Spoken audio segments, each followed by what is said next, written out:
నల్గొండ జిల్లా తెలంగాణ కాలనీలో ఒకే ఇంట్లో నలుగురు అనుమానాస్పద స్థితిలో మృతి చెందడం స్థానికంగా తీవ్ర కలకలం రేపుతోంది.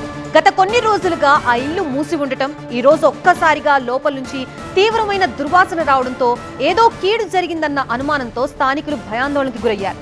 వెంటనే పోలీసులకి సమాచారం అందించారు. ఘటనా స్థలానికి చేరుకున్న పోలీసులు తలుపులు బద్దలు కొట్టి చూడగా నలుగురు మృతదేహాలు కుళ్లిన స్థితిలో కనిపించాయి. మృతదేహాలు పరిశీలించిన పోలీసులు దాదాపు 4 రోజుల క్రితమే చనిపోయి ఉంటారని అనుమానిస్తున్నారు. అయితే ఇది ఆత్మహత్య లేక ఎవరైనా దారుణంగా హత్య చేశారా అనే కోణంలో పోలీసులు విచారణ జరుపుతున్నారు. ఈ కేసుకు సంబంధించిన ఫుల్ డీటెయిల్స్ మా కరెస్పాండెంట్ రేవణ్ అందిస్తారు.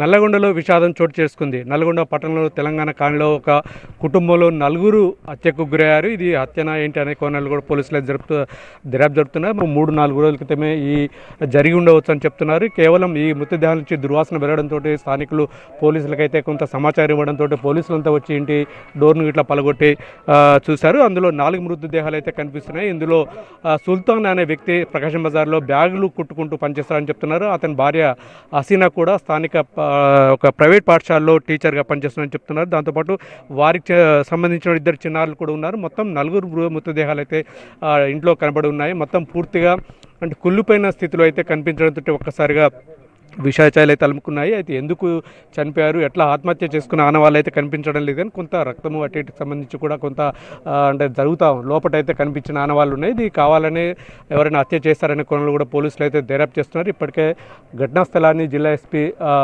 అంటే సందర్శించారు. దీనికి సంబంధించి కూడా పూర్తిగా క్లోజ్ టీంతో పాటు డాగ్ స్క్వాడ్తో కూడా ఆధారాలు అయితే సేకరిస్తున్నారు. గతంలో వీరికి ఎవరికైనా గొడవలు ఉన్నాయి, ఏదైనా సంబంధించిన విషయాలు ఉన్నాయనే కోణంలో కూడా జరుపుతున్నారు. కానీ ఇక్కడ ఆనవాళ్ళు పరిస్థితి మొత్తం అంటే ఘటనా స్థలం సీన్ ఆఫ్ ఆఫెన్స్ని చూస్తే మాత్రం కొంత ప్రతీకారంగానే ఈ హత్యలకు పాల్పడి ఉండవచ్చు అనేది అయితే కనిపిస్తోంది. పూర్తిగా దుర్వాసన రావడంతో ఆ ఇంట్లోకి కూడా వెళ్ళలేనటువంటి పరిస్థితి అయితే కనిపిస్తోంది. కెమెరా పర్సన్ కుశల్తో రేవణ్, TV9 నల్గొండ.